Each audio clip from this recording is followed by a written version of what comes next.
A first listen of Riders on the Storm by The Doors. Yo, what's up, guys? I'm actually editing at the moment, but I just want to take a second to say we had a awesome live stream yesterday. I'll actually be uploading a live reaction from the live stream to a Deftones song that was suggested to me through two of the viewers, Lewis and Brez. Shout out to those guys.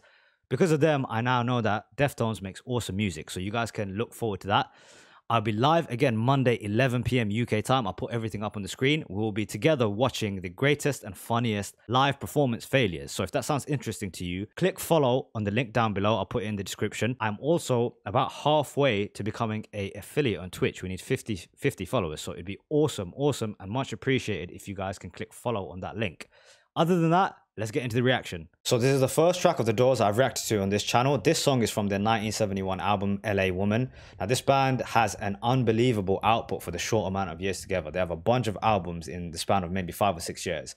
They're known for a unique brooding sound that they have and long drawn out performances, which would frequently take place in the Whiskey A Go Go nightclub in LA, which is very famous in rock and roll history. I would say that they're also probably most famous for their frontman, Jim Morrison, who to a lot of people represents this rebellious spirit within rock and roll. And I've had some commenters on the channel go as far as to say that he is the greatest frontman in rock and roll history. I don't know if I agree. I'd probably pick Mick Jagger from what I've seen and heard so far. He has this presence, this charisma. He's also a great lyricist, but that's just my 2 cents. Regardless, Morrison has been described as having sort of an enigmatic, mysterious life, where his live shows were also known to be very crazy. He was actually arrested on stage a couple of times. He's the first ever to do so in a rock and roll band. Now, what's also interesting is that he's part of the 27 Club, the famous 27 Club, meaning he died when he was just 27 years old. And like the other people who have passed away, his figure and his face, his spirit has become sort of iconic over time because he's sort of remembered as being young forever. You don't get to see people who die so young deteriorate and sort of become sellouts or caricatures of who they used to be. And so they're remembered in this state they were when they passed away. Now, how I know The Doors and how I know Jim Morrison is actually from a sample used in hip-hop. To continue from yesterday's conversation started in my Led Zeppelin reaction. This sample is from Jay-Z's track Takeover, very famous sample, very famous hip-hop song produced by Kanye West. I would suggest you guys go away and perhaps listen to the song, maybe just listen to the instrumental beat. It's a great beat. That's how I know Jim Morrison, but I've also heard that they make incredible music, and so I'm very excited to hear this song. So let's get into the music. Oh, and it also turns out about 90% of you have not subscribed to the channel. So if you're enjoying the content, hit subscribe. It helps the channel grow. We're very quickly heading towards 3K, man. Okay, here we go. I've also got the lyrics up to help me follow along.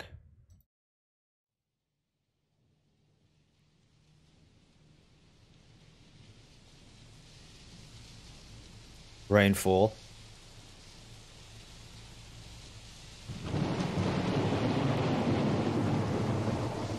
It's called Riders on the Storm for a reason, I guess.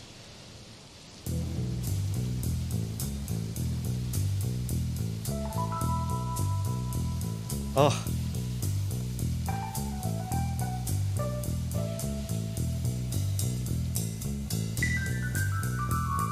Wow.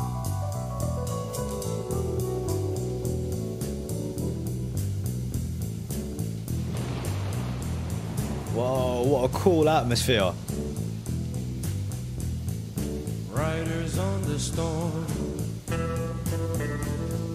Riders on the storm.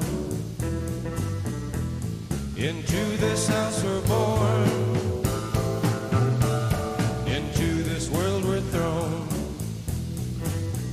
Wow. Like a dog without a bone and actor out alone. Wow. Riders on the storm. What a great couple of lines. There's a killer on the road. His brain is squirming like a toad. Take a long holiday. Let your children play. If you give this man a ride, sweet family will die. Killer on the road. Yeah.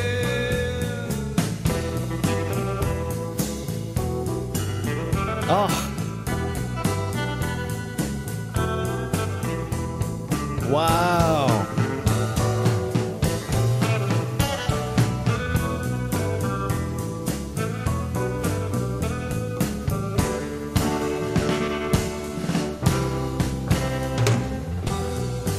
Okay, I'm gonna stop it really quick there. Awesome, awesome atmosphere set so far, man. It's mysterious, it's moody. There's also like this sense of like mystery about it in the set in a way, because you almost feel like something really bad is about to happen. You're kind of waiting to know where how the story unfolds. Like a really sinister turn is about to take place. And if I'm following along with the lyrics, it seems as if we're almost watching, well, at least the images that conjured up in my mind from the lyrics and the music is this is like a hot, humid, dark highway where there's like this hitchhiker with his thumb out, sort of asking for a ride almost. And he seems like he is, I mean, it says quite clearly there's a killer on the road. Now, around this time, I'm pretty sure there was a huge amount of hitchhiking happening in the US. And a few well-known sort of hitchhiking murders going on. I'm pretty sure Ted Bundy was around in this period of time, and things like this were happening more and more frequently in America. This might have been what inspired Jim Morrison. I know a little bit about his backstory. I know he was a hitchhiker himself. Are these some of his own thoughts? What's quite interesting to hear is Morrison's voice, man. I did not expect this voice. He has almost, or he takes the position of almost like the narrator in this track, like the voice of God almost. He has this really deep, like baritone voice. It's very mysterious. And he's kind of narrating this, what I would say is like a movie scene playing out. You can almost imagine this to be like a Tarantino film. This song totally would fit in a Tarantino flick. And it's like we're watching this movie just told in audio format, narrated through Morrison. Awesome atmosphere set so far, man. Great bass line and key playing. Let's keep this going. Let's back it up a little bit.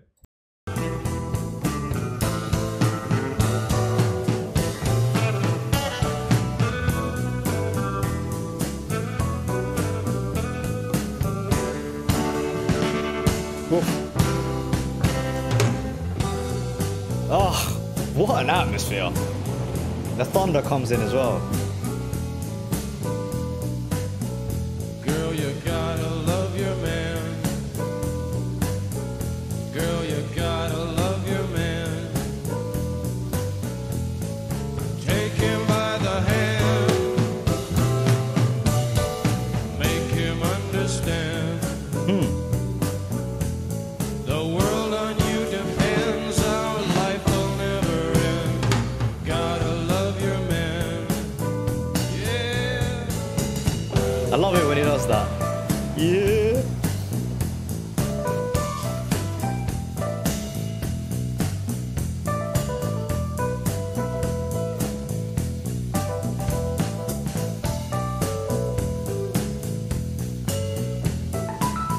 Oh.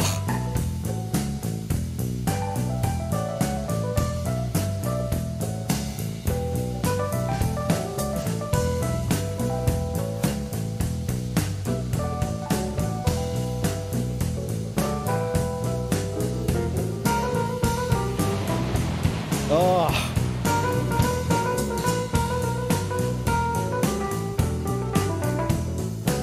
Turn it up.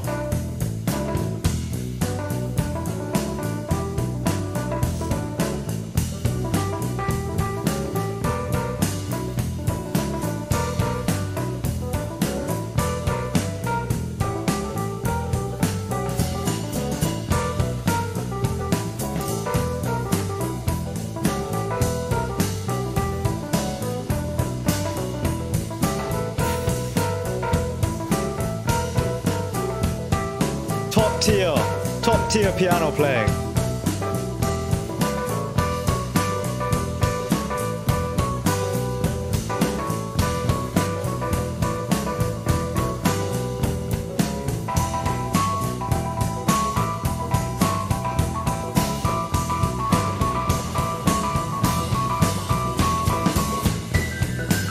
Wow.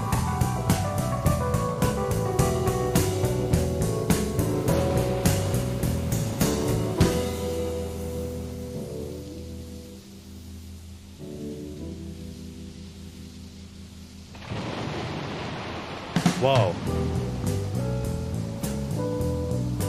Okay, let's stop it real there. There was a big musical breakdown there. So there's so much to pull out of this thing musically, man, because so much of the mood. I mean, Morrison adds so much with his voice and his great lyricism, but it's nothing if it doesn't have this awesome backdrop. And there's lots to pull out. The bass line is fantastic. There's a lot of jazz drumming going on.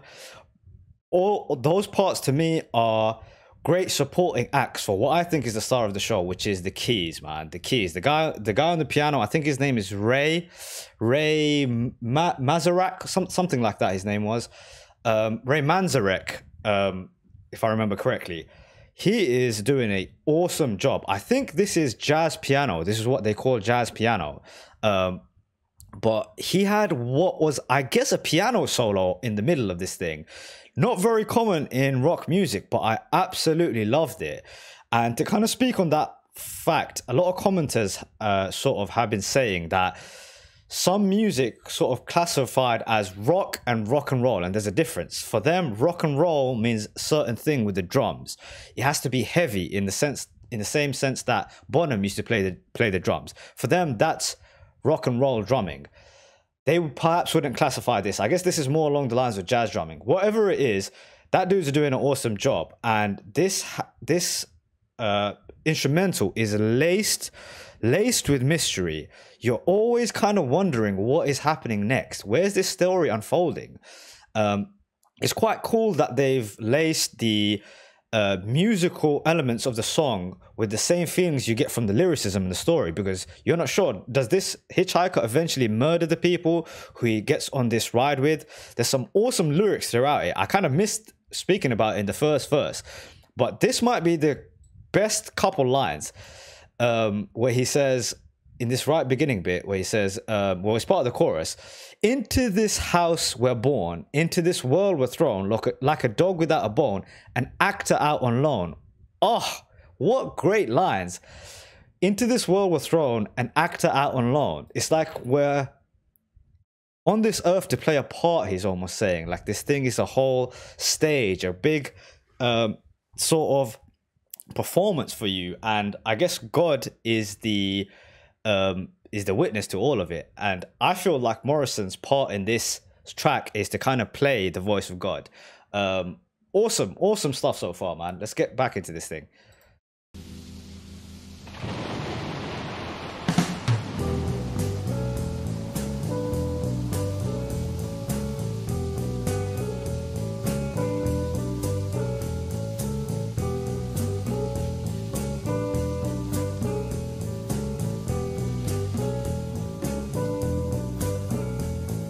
Riders on the storm.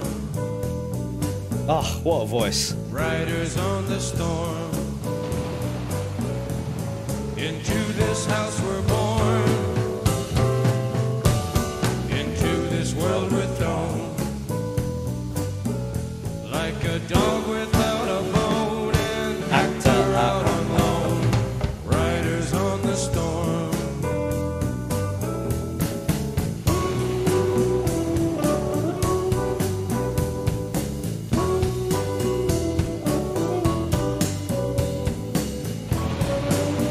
Oh.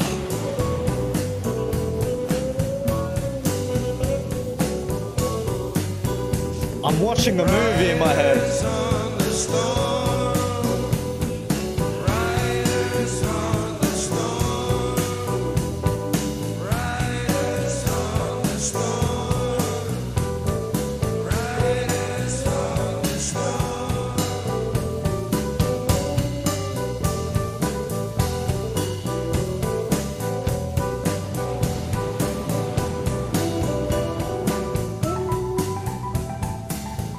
Oh.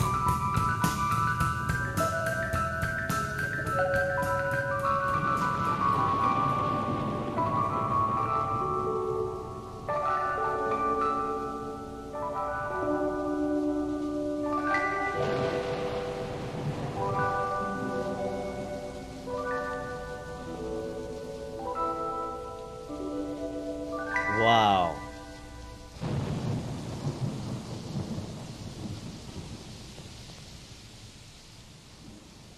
What a track. What unbelievable song. This totally sounded like we just listened to a movie. Now, you know, movies are told through visual means. They managed to pull that off through an audio format. This was the story of a hitchhiker told through these very poetic lyrics told by Jim Morrison, who to me represented the almost like the, you know, I've said it many times, the narrator, God watching all of this kind of play, this play unfold. You can even call it a play. As he says, actors out on loan, you know. It's quite interesting that we didn't actually have a real ending. They left it on that mysterious note where we're unsure of how this ended. Did he end up killing the people who he was hitchhiking with? What's also interesting to me is the way that the band presents the music. It's almost as if it's a improv jam. I know it's not. It probably isn't. They probably rehearse all the parts together, but they managed to make it sound as if they sort of had ideas about where they were going to take it. Maybe they did this. They went in there with ideas and allowed the performance to happen inside the studio, especially the way that the lyrics unfolded. It's like they created a playpen for Morrison and they allowed Morrison to then deliver these lyrics over the top of it. The music really fit the character that they were telling in the story. He would have probably been a young guy who you would have maybe picked up yourself, not thinking anything of him, you know, but the impending mystery and danger was added through the music of the song, especially the keys for me. The keys added so much of that mystery and the sort of sinister intentions that you might attach to this main character of this story. Awesome introduction into The Doors, man. Really love this track. 2 thumbs up for me.